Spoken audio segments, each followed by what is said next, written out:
बघा unit number 3 आहे 3.1.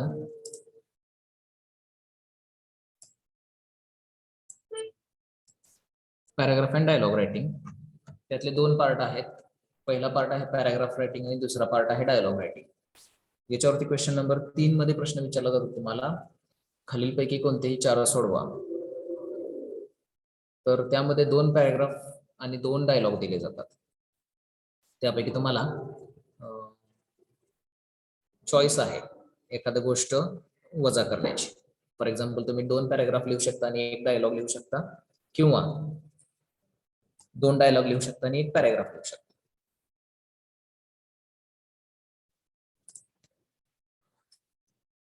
तर अशा प्रकारे एकमेकाला तुम्हाला ऑर हा नाहीये युनिट मधला भाग, म्हणजे तुम्ही पॅराग्राफ फक्त लिहून डायलॉग सोडू शकता किंवा डायलॉग सोडून फक्त पॅराग्राफ लिहू शकता, असंच नाहीये.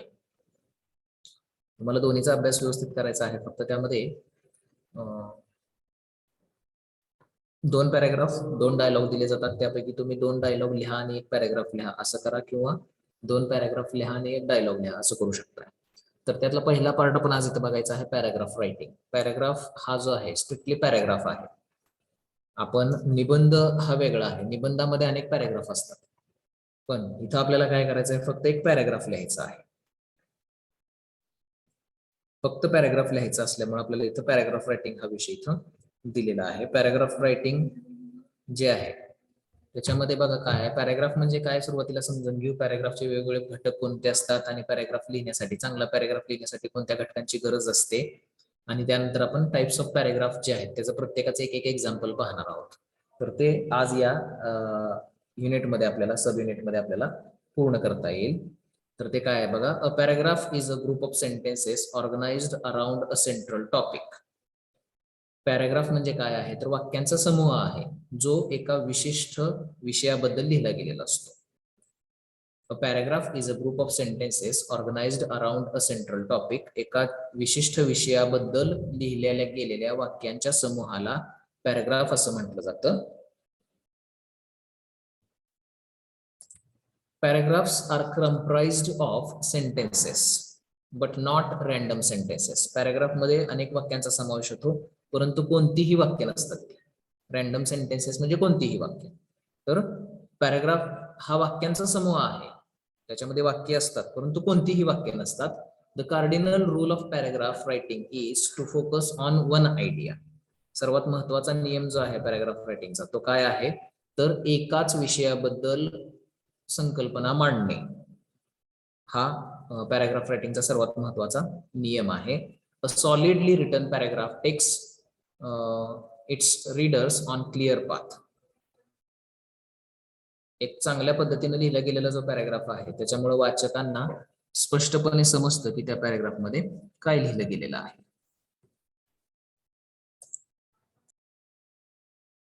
तर बघा, a solidly written paragraph takes its readers on a clear path without distraction of ideas. एक चांगला पॅराग्राफ जो लिहिला जातो त्याच्यातून वाचकांना स्पष्टपणे समजतं की त्या पॅराग्राफ मध्ये काय लिहिलं गेलेलं आहे. कोणत्याही प्रकारचं विषयांतर त्या पॅराग्राफ मध्ये केलं गेलेलं नसतं. A basic paragraph structure usually consist of topic sentence, supporting sentences and a concluding sentence. तर पॅराग्राफचं जे बेसिक स्ट्रक्चर आहे त्याच्यामध्ये काय केलं गेलेलं असतं बघा, त्याच्यामध्ये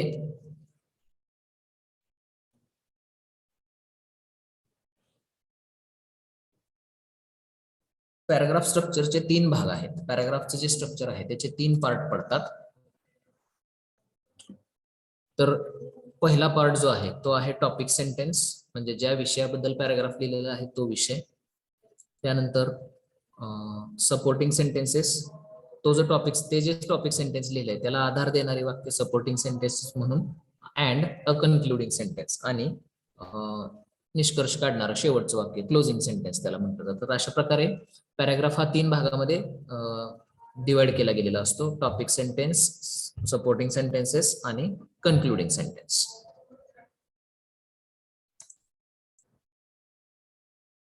आता हे जे पॅराग्राफ रायटिंग आहे, तर या पॅराग्राफ रायटिंग साठी किंवा एक चांगला पॅराग्राफ जर लिहायचा असेल तर त्याच्यासाठी काही घटक आपल्याला पॅराग्राफ मध्ये निर्माण करता येणं गरजेचं आहे.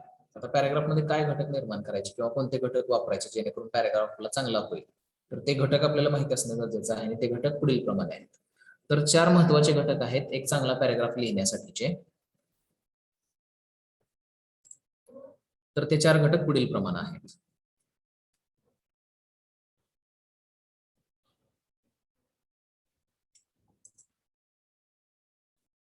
Four essential elements of a good paragraph.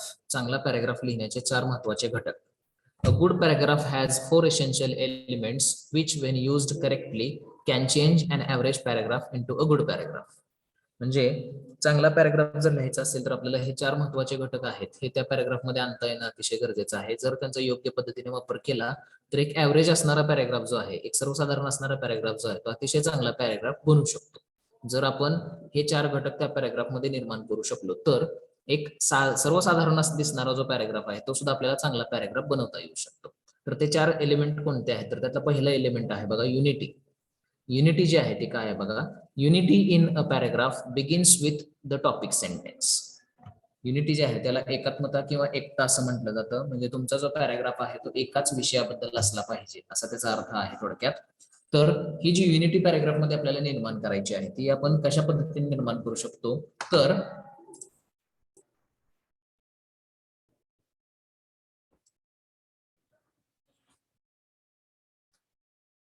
ती जी युनिटी आपल्याला निर्माण करायची पॅराग्राफ मधली, ती युनिटी निर्माण करत असताना आपल्याला टॉपिक सेंटेन्सचा आधार त्यासाठी घ्यावा लागतो. म्हणजे unity in paragraph begins with the topic sentence. Paragraph मध्ये युनिटी जी आहे ती युनिटी टॉपिक सेंटेन्स मधूनच आपल्याला पॅराग्राफ मध्ये आणता येऊ शकते.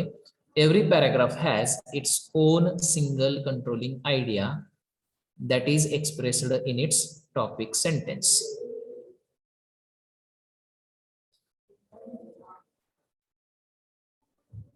तर तो जो पॅराग्राफ आहे, प्रत्येक पॅराग्राफ मध्ये अशा प्रकारे एक सेंट्रल कंट्रोलिंग आयडिया असते. म्हणजे एक महत्वाची संकल्पना, मुख्य संकल्पना पॅराग्राफ मध्ये मांडली गेलेली असते. तर ती मुख्य संकल्पना जी आहे ती जर ती काय केलेली असते तर टॉपिक सेंटेन्स मध्ये मांडली गेलेली असते.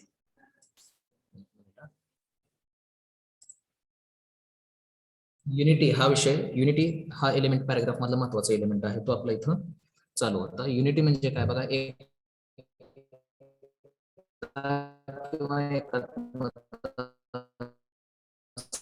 त्याला म्हटलं जातं. म्हणजे पॅराग्राफ हा एका विषयाबद्दल, पॅराग्राफ मध्ये जर युनिटी आपल्याला आणायची असेल, युनिटी निर्माण करायची असेल तर टॉपिक सेंटेन्स नुसारच युनिटी, टॉपिक सेंटेन्स मधूनच युनिटी जी आहे ती क्रिएट होते.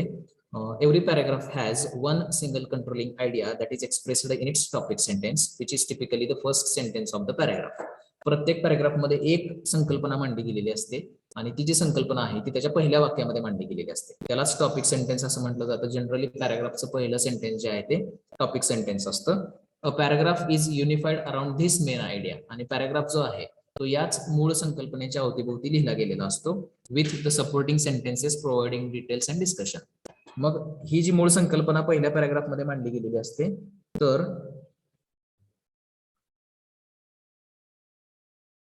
त्याच संकल्पनेच्या अराउंड काय केलं गेलेलं असतं तर मूळ संकल्पना मांडली गेलेली असते आणि त्याच्या अवतीभोवती इतर सपोर्टिंग सेंटेन्सेस जे आधार देणारी वाक्य आहेत ती काय केली गेलेली असतात तर लिहिली गेलेली असतात. In order to write a good topic sentence, think about your theme and all the points you want to state. जर तुम्हाला चांगलं टॉपिक सेंटेन्स जर लिहायचं असेल पॅराग्राफसाठी तर तुम्ही काय करायचं आहे, तुमची जी काही महत्वाचा विषय तुम्हाला मांडायचा त्या विषयाबद्दल तुम्ही विचार करायचा आहे आणि त्याच्याशी निगडीत असणारे सर्व मुद्दे जे आहेत त्याचा सुद्धा तुम्हाला विचार करावा लागणार आहे. त्यानंतर काय करायचं आहे, decide which point drives the rest and then write it as your topic sentence. आणि एक लक्षात घ्यायचं आहे की कोणतं वाक्य जे आहे हे इतर वाक्यांवरती अवलंबून आहे किंवा कोणत्या वाक्याला इतर वाक्य सपोर्ट करतात, आधार देतात, हा विचार थोडासा करायचा आहे. आणि मग ज्या वाक्याला इतर वाक्य आधार देतात असं वाक्य जे आहे ते आपल्या टॉपिक पॅराग्राफचं टॉपिक सेंटेन्स होऊ शकतं. टॉपिक सेंटेन्स अशा पद्धतीने लिहिल्यामुळं तर युनिटी जे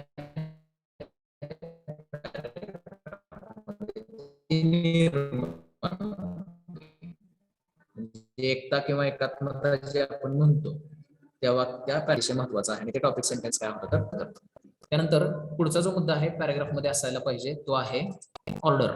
ऑर्डर म्हणजे क्रम. तुम्ही पॅराग्राफ मध्ये ज्या काही गोष्टी सांगितल्या त्या क्रमानं असल्या पाहिजे.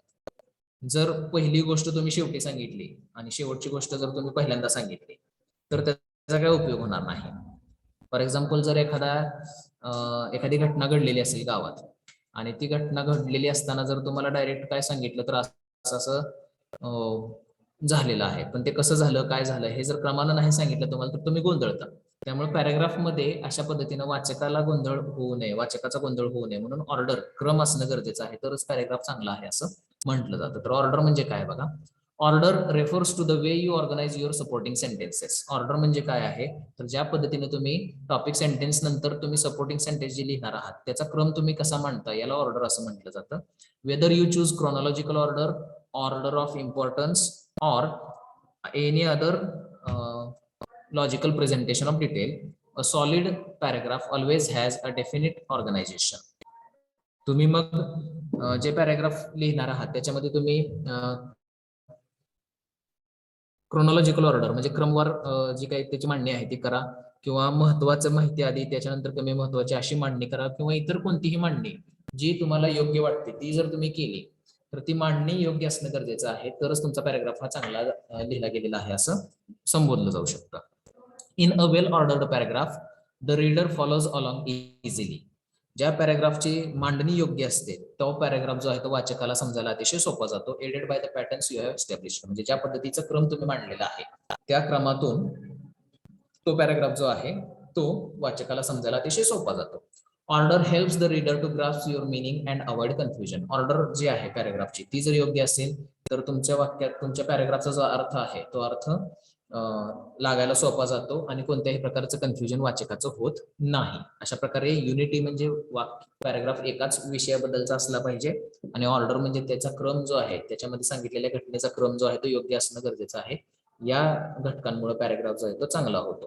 त्याच्यानंतर तिसरा घटक जो आहे पॅराग्राफ मध्ये असणं अतिशय गरजेचं आहे तो आहे कोहिरन्स. कोहिरन्सचा अर्थ आहे की सगळ्या गोष्टी सोबत असणे. सगळ्या गोष्टी सोबत असणे म्हणजे काय आहे तर कोहेरन्स हे काय पुढे आपण बघूयात. Coherence is the quality that makes your writing understandable. Coherence ही अशी क्वालिटी आहे ज्याच्यामधून तुम्ही जे लिहिलेलं आहे ते समजण्यायोग्य होतं. तुम्ही जे लिहिलेल्या गोष्टी आहेत ह्या समजण्यायोग्य ज्या गोष्टीतून होतात त्याला कोहेरन्स असं म्हटलं जातं. Sentences within a paragraph need to connect to each other and work together as a hole.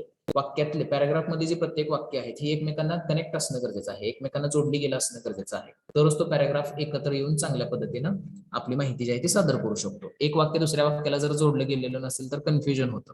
मग अशा प्रकारे एक वाक्य दुसऱ्या वाक्याला जोडायचं कसं. One of the best ways to achieve coherence is to use transition words. मग अशा प्रकारे एक वाक्य दुसऱ्या वाक्याला जोडण्यासाठी चांगली पद्धत काय आहे तर ट्रान्झिशन वर्ड्स वापरायचे. ट्रान्झिशन वर्ड्स काय आहेत बघा, these words create bridges from one sentence to the next. अशा प्रकारचे ट्रान्झिशन वर्ड्स काय आहेत तर एक वाक्य दुसऱ्या वाक्याला जोडण्याचं काम हे ट्रान्झिशन वर्ड्स करतात. You can use transition words that show order.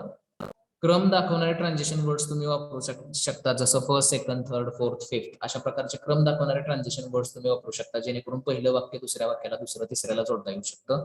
किंवा स्पेशल रिलेशनशिप दाखवणारे शब्द. स्पेशल रिलेशनशिप म्हणजे अबाव, बिलो म्हणजे वरील वाक्यात, खालील वाक्यात अशा पद्धतीचे शब्द तुम्ही जोडू शकता, जेणेकरून पहिलं वाक्य अगोदरचं वाक्य दुसऱ्या वाक्याला, पुढच्या वाक्याला किंवा पुढचं वाक्य अगोदरच्या वाक्याला आपल्याला जोडता येऊ शकतं. किंवा लॉजिक. लॉजिक म्हणजे तर्कसंगतपणा जो आहे तो तुम्ही दाखवू शकता. Further, more, in addition, in fact अशा पद्धतीने तुम्ही एक वाक्य दुसऱ्या वाक्याला जोडण्यासाठी हे ट्रान्झिशन वर्ड्स जो आहे जे आहे त्याचा वापर तुम्ही करू शकता. Also in writing a paragraph, using a consistent verb tense and point of view are important ingredients for coherency. आणि एकच टेन्स वापरणे, एकच काळ वापरणे, क्रियापदाचा काळ एकच वापरणे आणि एकच प्रोनाउन आणि त्याची वेगवेगळी स्वरूप वापरणे हे सुद्धा अतिशय महत्वाचं आहे. फॉर एक्झाम्पल जर तुम्हाला सांगितलं की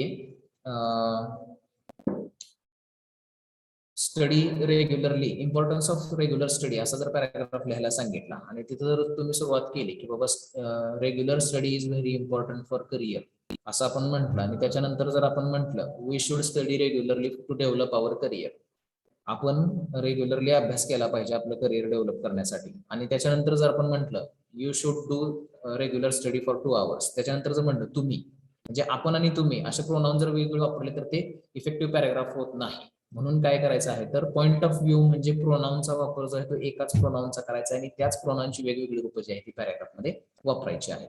तर अशा प्रकारे transition words first, second, third, further, more, in addition, in fact किंवा अबव्ह, बिलो अशा शब्द वापरून एकच टेन्स वापरून एकच प्रोनाऊनचे अनेक वेगवेगळी रूपं वापरून जर तुम्ही पॅराग्राफ लिहिला तर पॅराग्राफमध्ये कोहिरन्स निर्माण होतो. कोहिरन्स म्हणजे काय आहे तर सगळे शब्द सगळे वाक्य जे आहेत एकमेकांना जोडण्यासाठीचं जे काही तंत्र आहे त्याला कोहिरन्स असं म्हणतात. तर ते पॅराग्राफमध्ये आपल्या निर्माण करता येऊ शकतं.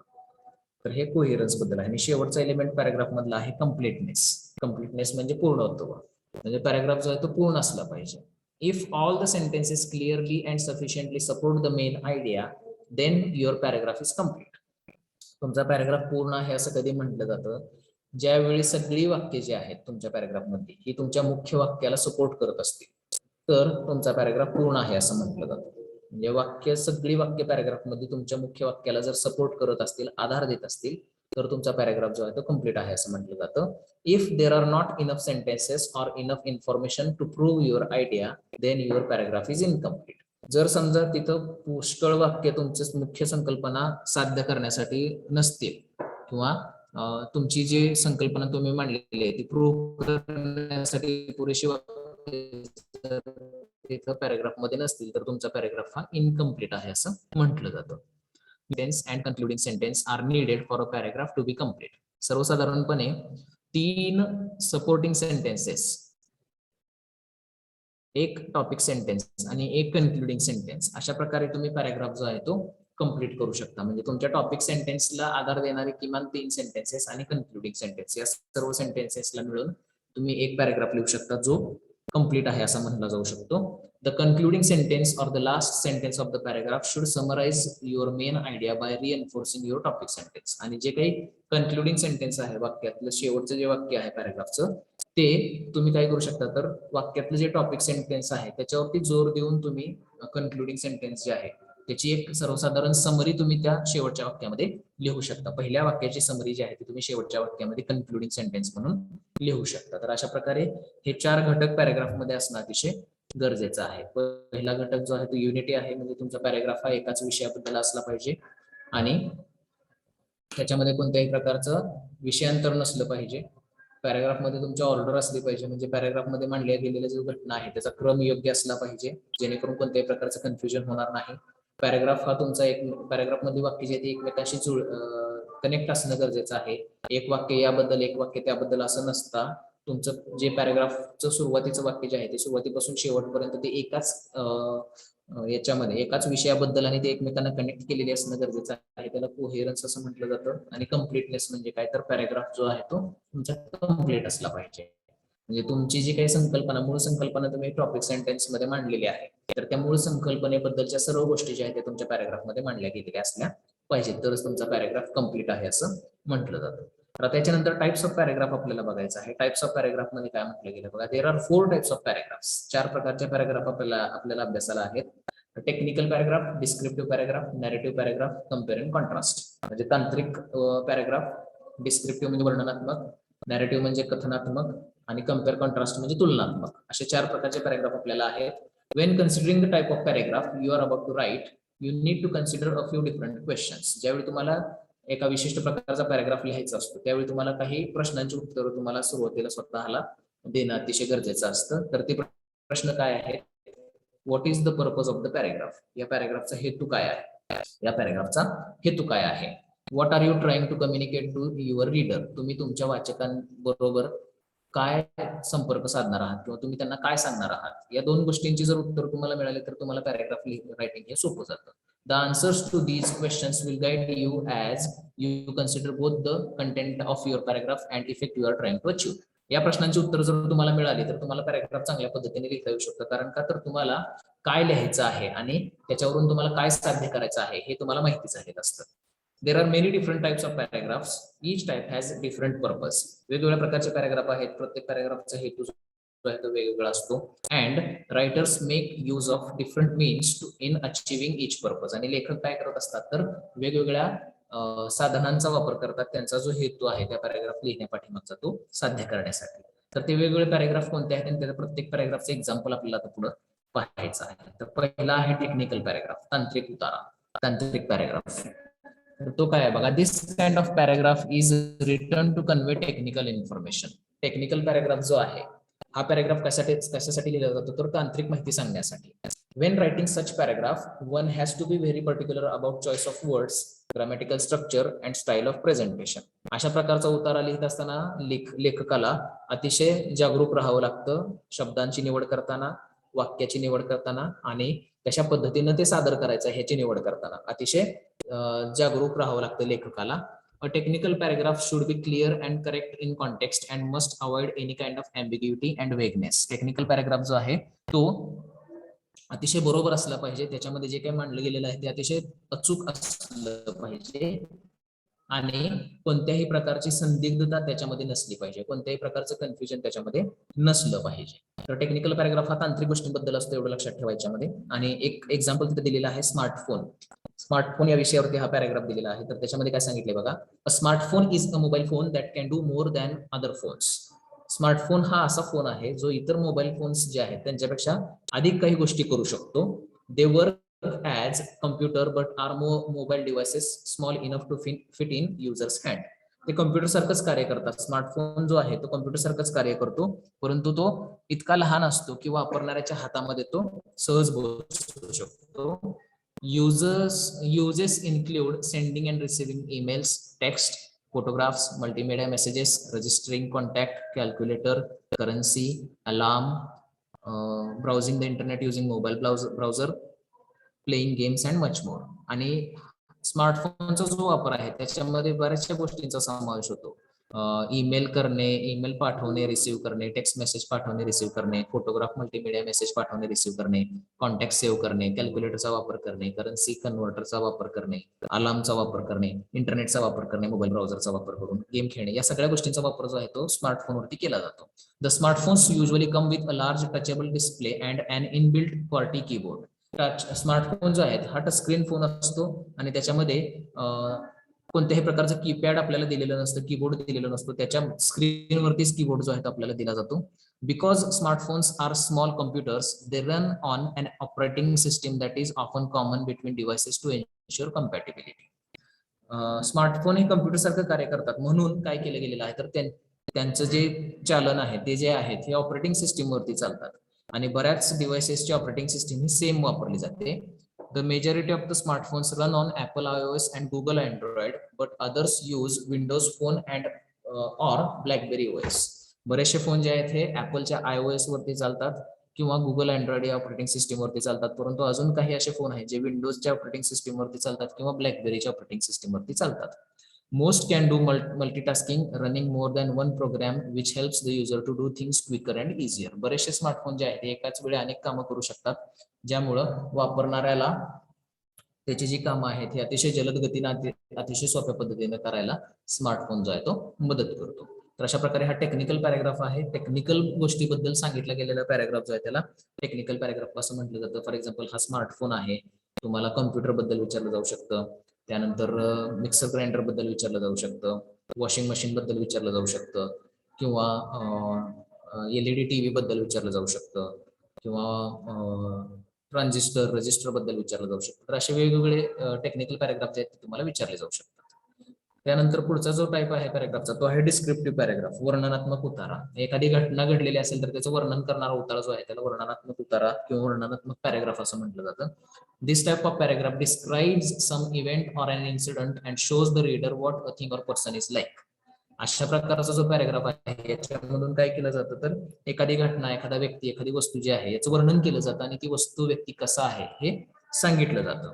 The words chosen in the description often appeal to the five senses of touch, smell, sight, sound and taste. या पॅराग्राफ मध्ये जे वापरले गेलेले शब्द आहेत हे शब्द जे आहेत हे आपल्या पाच ज्ञानेंद्रियांना अपील करतात. कारण आपल्याला जरी ती वस्तू समोर नसेल तरी सुद्धा ती कशी असते, कशी चव आहे त्याची, कशी दिसते, त्याचा आवाज कसा आहे, त्याची चव कशी आहे, हे सगळं आपल्याला तिथं समजू शकतं शब्दांच्या माध्यमातून. The purpose of descriptive paragraph is to allow the reader to experience the item, phenomenon or event being described as vividly as possible without physically sensing it. या डिस्क्रिप्टिव्ह पॅराग्राफचा उद्देश काय आहे तर ज्या व्यक्तीसाठी हा उतारा लिहिला गेलेला आहे त्याला प्रत्यक्ष जरी तो व्यक्ती त्या गोष्टीच्या समोर नसला तरी सुद्धा त्याला ती गोष्ट कशी आहे किंवा त्या गोष्टीचा ती गोष्ट कशी दिसते कशी आहे हे सगळं त्याला अनुभवता यावं अशा प्रकारचा अनुभव देण्यासाठी या प्रकारचा पॅराग्राफ जो आहे तो लिहिला जातो. दॅट इज म्हणजेच काय तर the reader cannot see it, वाचणाऱ्या व्यक्तीला ती गोष्ट पाहता येत नाही but knows what it looks like, परंतु त्याला वाचल्यावर समजतं की ती वस्तू कशी दिसते. The reader cannot taste it, वाचक जो आहे तो ती वस्तू त्या वस्तूची चव बघू शकत नाही प्रत्यक्ष, परंतु त्याला हे जाणवतं but knows whether it is salty or sweet, वाचण्यामधून त्याला जाणवतं की गोष्ट कशी आहे चवीला. रीडर जो आहे तो त्याला स्पर्श करू शकत नाही, reader cannot touch it but knows the its texture, जरी वाचक जो आहे त्या वस्तूला स्पर्श करू शकत नसला तरी सुद्धा वाचकाला लक्षात येते की ती वस्तू कशी असणार आहे. तर अशा प्रकारच्या गोष्टींचा एक अनुभव देण्यासाठी डिस्क्रिप्टिव्ह पॅराग्राफ जो आहे तो लिहिला जातो. Descriptive paragraphs typically include modifiers and figurative language. Descriptive paragraph जो आहे वर्णनात्मक उतारा याच्यामध्ये काय केलं जातं तर ऍडजेक्टिव्ह, ऍडवर्ब, प्रिपोजिशनल फ्रेजेसचा वापर केला जातो आणि अलंकारिक भाषेचा वापर केला जातो to help enrich the experience of the reader, वाचकाचा अनुभव जो आहे तो वाढवण्यासाठी. आता इथं सनसेटचा पॅराग्राफ दिलेला आहे. आपण हे जसं वाचत जाऊ तसं आपल्या लक्षात येईल की सनसेट आपल्या डोळ्यासमोरच उभा आहे. तर बघा, it was amazing to watch the sunset from the sea shore of Karde beach. Karde या ठिकाणी असणारे जे काही समुद्र किनारा आहे याच्यावरती उभा राहून तिथला सूर्यास्त पाहणं हे अतिशय नयनरम्य दृश्य होतं. The site of sunset was mesmerising, जे सूर्यास्ताचं जे काही दृश्य आहे ते अतिशय मनमोहक होतं. The incredible crown seemed to be made of silver and gold, the colour of the sunset. सनसेटचा जो कलर होता चंदेरी सोनेरी असा होता, जणू काही त्या सूर्यानं सोनेरी चंदेरी मुकुटच घातलाय असं काही वाटत होतं. The enchanting shiny jewels spectrum of rainbow that decorated its smooth shiny surface and held everyone's breath present over there. तिथं उभ्या असणाऱ्या सर्वांचाच श्वास जो आहे तो रोखून धरला गेलेला होता, कारण का तर अशा प्रकारचा सनसेट जो आहे तो याच्या आधी कधीच पाहिला गेलेला नव्हता. अशा सुंदर असा जो आहे तो सनसेट होता. We would see the orange and yellow reflection of the setting sun in the water. आम्ही ह्याच्यात पिवळा नारंगी कलरचं जे सूर्य आहे त्याचं रिफ्लेक्शन पाण्यामध्ये पाहू शकत होतं जसं तो सूर्य क्षितिजा खाली जात होता तसं. Slowly the sunset behind the mountains and the whole sea shore started shining once again with the reflection of the moon. आणि हळूहळू ते जे काही सूर्य आहे तो सूर्य क्षितिजा खाली गेलेला आहे आणि तो जो सूर्य समुद्र किनारा जो आहे तो परत चंद्राच्या उजेडाने लखलखायला लागलेला आहे. म्हणजे जसं आपण हे ऐकतो तसं आपल्या डोळ्यासमोर सूर्यास्ताचं एक दृश्य उभं राहतं. अशा प्रकारची भाषा जी आहे ती डिस्क्रिप्टिव्ह पॅराग्राफ मध्ये वापरली गेलेली असते. त्यानंतर पुढचा प्रकारचा पॅराग्राफ आहे second last type, narrative paragraph. Narrative म्हणजे कथनात्मक उतारा. याच्यामध्ये कथा सांगितली गेलेली असते. तर this type of paragraph tells a story. कथनात्मक उतारा जो आहे, नॅरेटिव्ह पॅराग्राफ जो आहे तो काय करतो तर कथा सांगण्याचं काम करतो. There is a sequence of action or there is a clear beginning, middle and end to the paragraph. एक कथा जी आहे त्या कथेचं जसं एक सिक्वेन्स असतो, त्याच्यामध्ये एक गोष्टी पहिल्यांदा घडतात, काही नंतर घडतात, काही नंतर शेवटी घडतात. तर अशा प्रकारे सुरुवात, मध्य आणि शेवट असा कथेला जसा असतो तसाच नॅरेटिव्ह पॅराग्राफला सुद्धा सुरुवात, मध्य आणि शेवट असतो. Narrative paragraphs tells stories. Narrative paragraph काय करतात तर कथा सांगण्याचं काम करतात. True narrative paragraphs however are similar to short stories in that they feature characters, follow a plot line, include a conflict which is resolved and are told from an identifiable point of view. थोडक्यात सांगायचं झालं तर narrative paragraph काय आहे तर short stories लघुकथासारखे असतात. त्याच्यामध्ये काही ठराविक कॅरेक्टर्स असतात, त्याच्यामध्ये एक स्टोरी असते, त्याच्यामध्ये एक विषय मांडला गेलेला असतो आणि एका विशिष्ट पॉइंट ऑफ व्ह्यू न तो पॅराग्राफ जो आहे तो सांगितला गेलेला असतो. They may also establish a setting or include a moral. आणि अशा प्रकारचा जो नॅरेटिव्ह पॅराग्राफ आहे याच्यामध्ये एक ठराविक सेटिंग सुद्धा असते किंवा याच्यामध्ये एक नैतिक संदेश जो आहे ते सुद्धा या प्रकारच्या पॅराग्राफ मध्ये दिला गेलेला असतो. त्याला आपण नॅरेटिव्ह पॅराग्राफ असं म्हणतो. नॅरेटिव्ह पॅराग्राफ यालाच काय म्हटलं जातं तर कथनात्मक उतारा असं म्हटलं जातं. कथन केला जातो उतारा, त्याच्यातून एक कथा सांगितली जाते, त्याला कथनात्मक उतारा असं तिथं म्हटलं जातं. तर एक अन ऍक्सिडेंट नावाचा एक उतारा तिथे दिलेला आहे. ऍक्च्युली त्या व्यक्तीच्या आयुष्यात घडलेली ती एक गोष्ट आहे, तर त्याची कथा त्यानं सांगितलेली आहे आपल्याला. तर तो ऍक्सिडेंट कसा घडलेला आहे तर त्या उतार्यामध्ये तिथं सांगितलं गेलेलं आहे बघा. An accident I cannot never forget. I can never forget the night when I got into a car accident and it was very frightening. मी ती रात्र कधीच विसरू शकत नाही ज्यावेळी माझ्या कारचा ऍक्सिडेंट झालेला होता आणि तो अतिशय भयानक होता. I was on my way to home and suddenly out of nowhere there was a loud bang.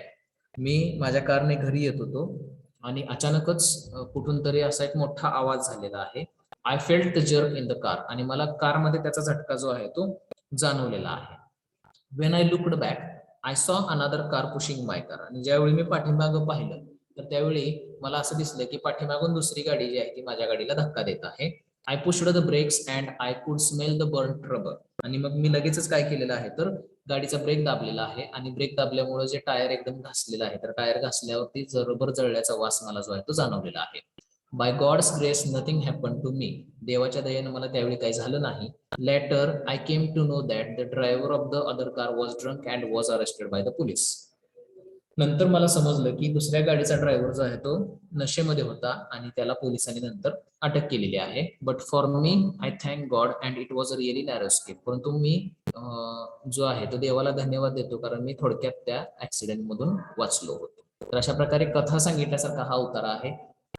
Narrative paragraph असं त्याला म्हटलं जातं, कथनात्मक उतारा, ज्याच्यामध्ये घडलेली जी घटना आहे त्या घटनेचा कथेच्या स्वरूपात जे डिस्क्रिप्शन केलं जातं त्याला कथनात्मक उतारा असं म्हटलं जातं. तर हा एक प्रकारचा पॅरेग्राफ आहे. आणि आता लास्टचा पॅरेग्राफचा टाईप आपल्याला बघायचा आहे तो आहे कम्पेअर अँड कॉन्ट्रास्ट, तुलनात्मक उतारा. कम्पेअर अँड कॉन्ट्रास्ट याच्यामध्ये काय केलं जातं तर दोन गोष्टींची तुलना केली जाते. दोन गोष्टींची तुलना जी आहे त्या अशा प्रकारच्या पॅरेग्राफ मध्ये केली जाते. In this type of paragraph opening sentence name the two objects and states that they are very similar, different or have many important similarities and differences. तर अशा प्रकारचा जो उतारा आहे तो उतारा लिहित असताना काय केलं जातं तर पहिल्याच वाक्यामध्ये ज्या दोन गोष्टींची तुलना केली जाते त्या दोन गोष्टींमध्ये समानता आहे, फरक आहे की फार मोठी समानता आणि फरक आहे हे दाखवलं जातं, सांगितलं जातं. Continue discussing similarities only using compare contrast keywords such as like, similar to and also for each comparison. अशा प्रकारचा पॅरेग्राफ लिहित असताना काय करायचं आहे तर समानता दाखवणारे किंवा फरक दाखवणाऱ्या शब्दांचा वापर करून सुरुवातीला काय करायचं आहे तर समानता दाखवा किंवा हे दाखवा, तुलना दाखवा, थोडक्यात फरक दाखवा. समानता दाखवायची असेल तर लाईक, सिमिलर टू, अल्सो अशा शब्दांचा वापर करून आपण त्या दोन गोष्टींमधली समानता दाखवू शकतो. त्यानंतर then describe all the differences using compare contrast keywords such as differs, unlike and on the other hand. आणि त्याच्यानंतर आपण काय करू शकतो तर त्यांच्यातला फरक दाखवू शकतो. समानता दाखवायची असेल तर लाईक, सिमिलर टू, अल्सो अशा शब्दांचा वापर करायचा. फरक दाखवायचा असेल तर differs, unlike, on the other hand अशा शब्दांचा वापर करून आपण त्याच्यातला फरक दाखवू शकतो. तर अशा प्रकारे दोन गोष्टींमधली तुलना करण्यासाठी त्यांच्यातली समानता आणि फरक दाखवण्यासाठी आपल्याला कम्पेअर कॉन्ट्रास्ट पॅरेग्राफ जो आहे तुलनात्मक उतार्याचा उपयोग जो आहे तो होतो. तर इथे एक तुलनात्मक उतारा दिलेला आहे, country life, town life versus country life, म्हणजे शहरी जीवन विरुद्ध खेड्यातलं जीवन. तर हा एक पॅराग्राफ दिलेला आहे. या दोन गोष्टींमधली कंपॅरिझन, तुलना जी आहे ती इथं दाखवलेली आहे. As every coin has two sides in the same way every aspect has two sides. म्हणजे जसं एका नाण्याला दोन बाजू असतात तसं प्रत्येक गोष्टीला दोन बाजू असतात. Town life is a life where people can enjoy the glamorous night life, ethnic food and here there is a lot of scope for entertainment and education. शहरी जीवनामध्ये लोक जे आहेत हे अतिशय जगमग असणारं जीवन जे जगतात, अतिशय एथनिक फूड म्हणजे वेगवेगळ्या प्रकारचे अन्न पदार्थ तिथे त्यांना खायला मिळतात किंवा त्यांना तिथे उपलब्ध असतात. आणि एंटरटेनमेंट आणि एज्युकेशनसाठी फार मोठा स्कोप जो आहे तो शहरी जीवनामध्ये आपल्याला दिसून येतो. परंतु but on the other hand life in town is not so easy because of crime, rude and unfriendly people etcetera. परंतु दुसरीकडून जर बघायचं झालं तर शहरातलं जीवन जे आहे ते अतिशय सोपं आहे असं नाही. कारण का तर शहरामध्ये गुन्हेगारी फार मोठ्या प्रमाणात आहे आणि लोक जे आहेत ते अतिशय अनफ्रेंडली आहेत. त्याच्यामुळे शहरी जीवन जे आहे ते फार काही चांगलं आहे किंवा सोपं आहे असं नाही. In country people are usually quiet and friendly. परंतु खेड्यांमध्ये काय आहे तर लोक जे आहेत ते अतिशय शांत आहेत, अतिशय मनमिळाऊ आहेत. Neighbours are not isolated against each other. शेजारी जे आहेत एकमेकांपासून वेगळे राहत नाहीत. Country is not crowded so one can breathe fresh air. खेड्यामध्ये जास्त गर्दी नसते त्यामुळे आपण स्वच्छ हवा जी आहे ती सुद्धा आपण तिथे घेऊ शकतो. Children also have good values and ethics. लहान मुलांना आपण आपले जे संस्कार आहेत किंवा आपली जी काही संस्कृती आहे ती तिथं आपण खेड्यांमधून शिकवू शकतो. On the contrary to all this, परंतु या सर्वांच्या विरोधी काय आहे तर people in country are also close minded, orthodox and uneducated. याच्या विरुद्ध असं असताना सुद्धा काय आहे, खेड्यातले लोक जे आहेत हे क्लोज माइंडेड आहेत, ऑर्थोडॉक्स आहेत, परंपरावादी आहेत आणि अनएज्युकेटेड आहेत, अशिक्षित आहेत.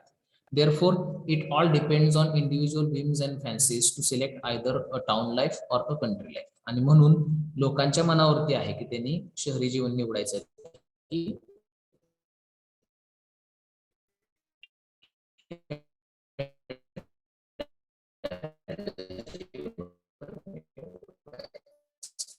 तर अशा प्रकारे हे पॅराग्राफ रायटिंगचा भाग होतो.